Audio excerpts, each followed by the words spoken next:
నమస్తే మిత్రులారా, నేను మీ శ్రీనివాస్ చౌహాన్ అడ్వకేట్. భూసేకరణ చేయడం అనేది ప్రభుత్వం యొక్క హక్క.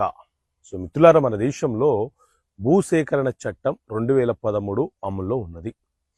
ఈ చట్టం ప్రకారంగా ప్రభుత్వాలు ఏవైనా సరే ప్రజా అవసరాల కోసము ఏదైనా ఒక కార్యక్రమము లేదా ప్రజా అవసరాల కోసము రోడ్ల నిర్మాణము, పార్కుల ఏర్పాటు, శ్మశాన వాటికల ఏర్పాటు, రైతు వేదికలు, ఇలా ఏదైనా కావచ్చు, ప్రజా అవసరాల కోసము ప్రభుత్వము ఏదైనా ఒకటి చెయ్యాలి అని అనుకునే సందర్భంలో ప్రజల వద్ద నుంచి భూములను సేకరణ చేసే హక్కును ఈ చట్టం ప్రకారంగా కలిగి ఉంటుంది.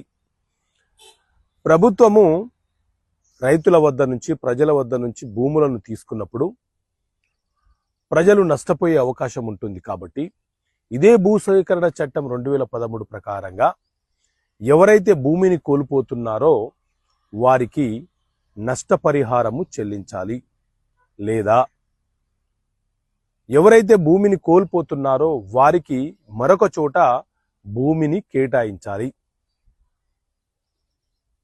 అలా కాని పక్షంలో భూమి కోల్పోతున్న వారికి పునరావాస కేంద్రాలను ఏర్పాటు చేసే ప్రయత్నం చేయాలి.